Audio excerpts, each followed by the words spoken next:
के कर्मचारियों को सौगात दी है। कैबिनेट की बैठक में सरकारी कर्मचारियों के महंगाई भत्ते में 3% की वृद्धि के साथ 10 प्रस्तावों को मंजूरी मिली है। पेंशन भोगियों की महंगाई भत्ते में भी 3% की बढ़ोतरी की गई है।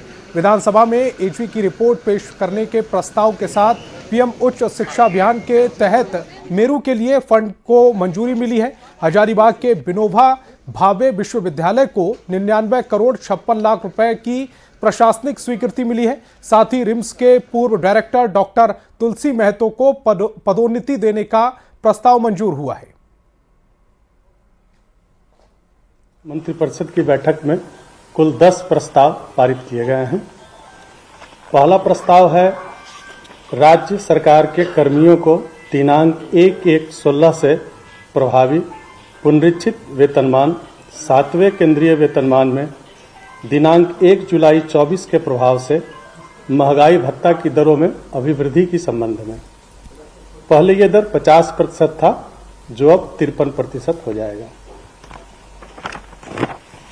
इसी प्रकार से दूसरा प्रस्ताव है दिनांक 1/1/16 से पुनरीक्षित प्रभावी राज्य सरकार के पेंशन पारिवारिक पेंशन भोगियों को 1 जुलाई 24 के प्रभाव से महंगाई भत्ता की दरों में अभिवृद्धि, ये भी 50% से 53% हो जाएगा।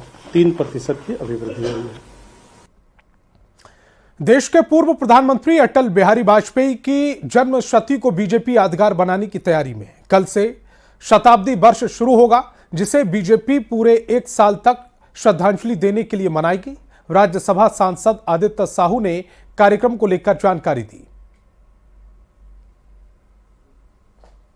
माता भारत रत्न देश के पूर्व प्रधानमंत्री श्रद्धेय अटल बिहारी वाजपेयी जी का कल 25 दिसंबर 2085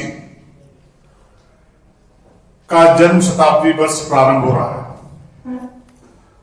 जो 25 दिसंबर 2024 से 25 दिसंबर 2025 तक चलेगा।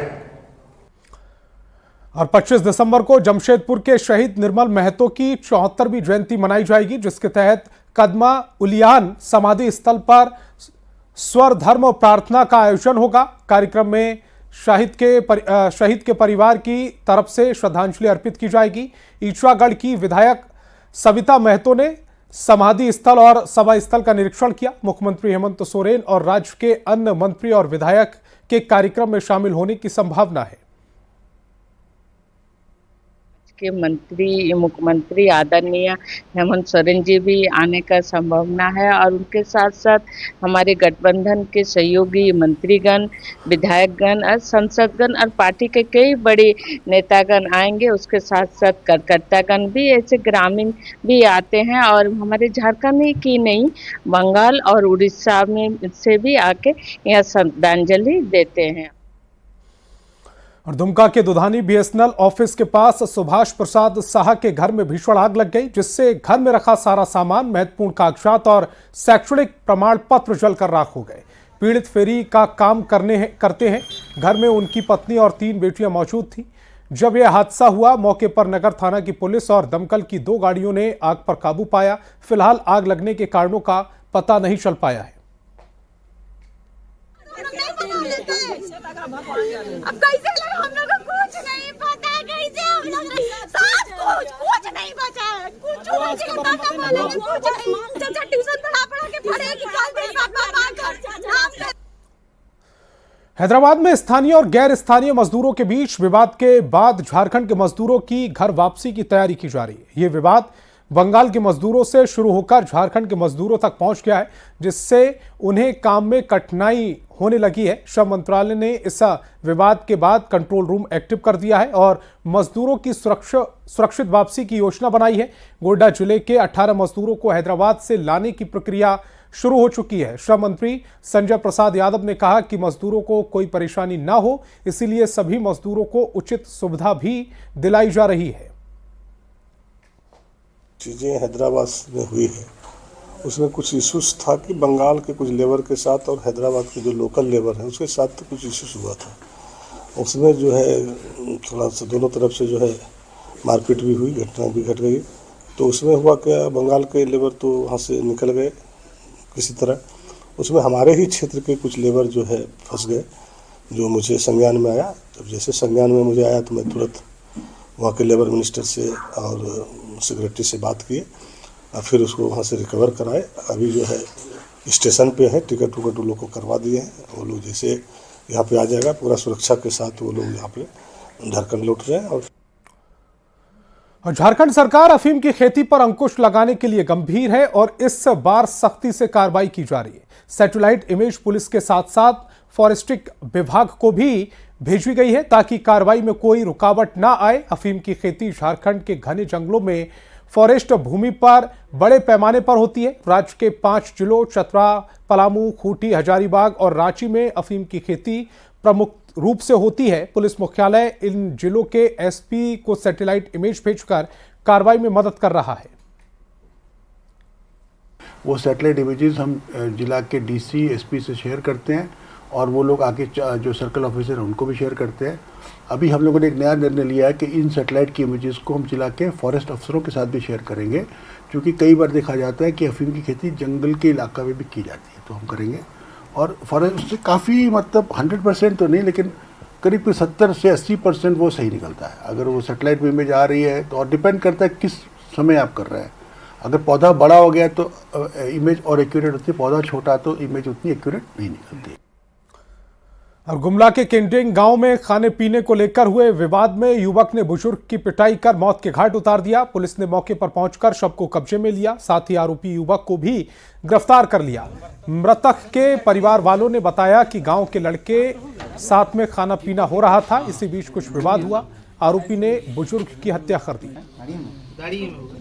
लड़का मारलक नहीं, वो लड़का काले अहिस बिना ढोल कर यहाँ खाए पिए के लिए कहलक। हर आग टपात रहले हुआ बांस कर डंडा रहलक, मोटा डंडा, ऊपर से उठाई के दोनों हाथ से ताकत भर सिर में मार दिलक, तो कर जान ओकरे में चल गेलक। और गिरिडीह के आदिवासी गांव में हाथियों के झुंड ने एक बुजुर्ग को रौंद डाला, जिसमें उसकी मौत हो गई। मृतक सिकरा मांझी के घर को भी हाथियों ने तोड़ते हुए अनाज और अन्य सामान को नष्ट कर दिया। हाथियों के आतंक से मृतक की बहू और बच्चों ने किसी तरह घर से भागकर जान बचाई, लेकिन सिकरा मांझी को हाथियों ने बुरी तरह से रौंद दिया, जिससे उसकी मौके पर ही मौत हो गई। घटना की सूचना पुलिस और वन विभाग को दी गई।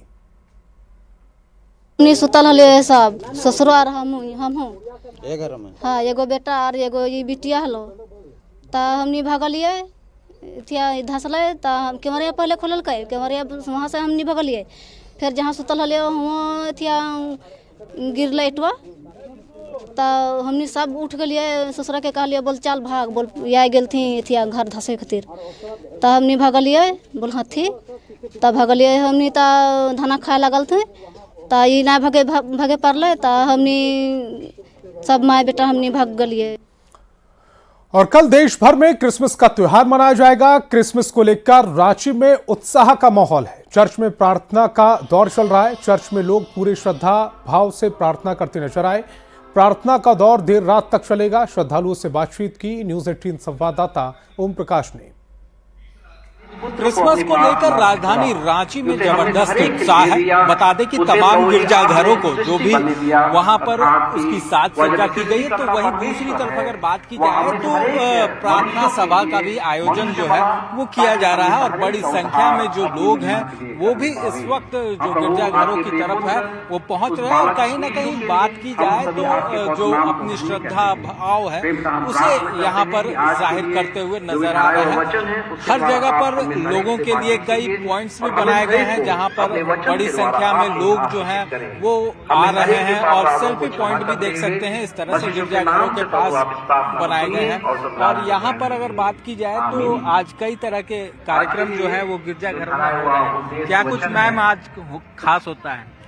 आज आराधना होता है ईश्वर का, और ये हमारा मानना है कि परमेश्वर ने अपने बालक को, अपने पुत्र को, सबसे इकलौते पुत्र को इस संसार में सारे मनुष्यों के उद्धार के लिए, उनके पापों की क्षमा के लिए भेजा। तो आज का दिन पूरे मनुष्य जाति के लिए बहुत बड़ा दिन, इसलिए इसे बड़ा दिन भी कहा जाता है। और उसके लिए आज की जो आराधना है ये हम धन्यवाद के साथ शुरू करते हैं, उसके बाद रात में भी होगी और सुबह में फिर क्रिसमस का पूरा आराधना होगी। अगर बात की जाए तो तमाम लोग जो हैं, आप लोग भी यहाँ पर पहुंचे हैं, अभी गिरजाघर में आराधना का दौर भी चल रहा है, प्रार्थना सभा भी हो रही है जी। ये मतलब देर रात तक चल रहा है? हाँ, देर रात तक चलेगा। 4 बजे होता है, फिर 6 बजे होता है, रात को 11 बजे भी होती है। तो हम लोग परमेश्वर को धन्यवाद देते हैं उनके इस दया के लिए कि जो मनुष्य तो पापी ही जन्म लेता है, तो उनके उद्धार के कारण, उनकी दया के कारण हम बचाए जाते हैं। उसके लिए हम उनको धन्यवाद देते हैं। धन्यवाद की आराधना है ये। तो कहा जाए तो आज जो धन्यवाद है उसे दिया जा रहा है प्रार्थना के द्वारा प्रभु को, और यही वजह है कि तमाम लोग जो हैं वो गिरजाघरों में भी पहुंच रहे हैं और पूरी तरह से आज भक्ति भाव में अगर कहा जाए तो वो लीन नजर आ रहे हैं। कई आप लोगों से जानते हैं आज का दिन कितना खास होगा और आप लोग उत्साहित नजर आ रहे हैं। और हम लोग क्रिसमस तो होता ही है सबके लिए खास, क्योंकि ये एक टाइम है जब सब लोग साथ आते हैं और सब लोग सेलिब्रेट करते हैं। इवन इफ सभी के लिए ये जॉयस ओकेजन रहता है। मैं तो बस आपको ये आज गिरजाघरों को काफी अच्छी तरीके से सजाया गया है और आप लोग भी आई हैं, काफी भीड़ भाड़, कैसा आज अनुभव कर रहे हैं? बहुत अच्छा, बहुत मजा आ रहा है। हम लोगों के घर में भी बहुत डेकोरेशन किए और यहाँ पे भी आए, एंजॉय कर रहे थे। तो देख सकते हैं तमाम लोग जो हैं वो पहुंचे हैं गिरजाघरों में, और कहा जाए तो प्रार्थना सभा इस वक्त जो है वो आयोजित हो रही है और तमाम लोग उसमें शिरकत कर रहे हैं। तो वहीं इसके साथ ही गिरजाघरों को जिस तरह से सजाया संवारा गया है उसका भी लोग लुत्फ उठाते हुए नजर आ रहे हैं। कैमरामैन प्रभाकर के साथ ओम प्रकाश, न्यूज 18 रांची। रामगढ़ के सीएनआई चर्च में इससे लेकर खास सजावट की गई है। सेंटा क्लॉज जगह जगह बच्चों के बीच चॉकलेट बांट रहे हैं। क्रिसमस को लेकर ईसाई समुदाय में खास उत्साह देखने को मिल रहा है। क्रिसमस को लेकर रामगढ़ में सीएनआई चर्च को पूरे तरीके से सजा दिया गया। देख सकते हैं रंग बिरंगे विद्युत बल्ब, बैलून्स और दूसरी सजावट यहाँ पे की गई है जो काफ़ी भव्य दिख रहा है। खास करके क्रिसमस का इंतजार रामगढ़ में रहता है। यहाँ पर हम कुछ लोगों से सीधे बात करेंगे। अंदर का आप दृश्य देख सकते हैं कि किस तरह से अंदर सजावट की गई चर्च के अंदर में, और जो यहाँ पर क्रिसमस मनाने की तैयारी पूरी कर ली गई है। हम सीधे बात करते हैं सीएनआई चर्च के फादर से, क्या क्या तैयारी है?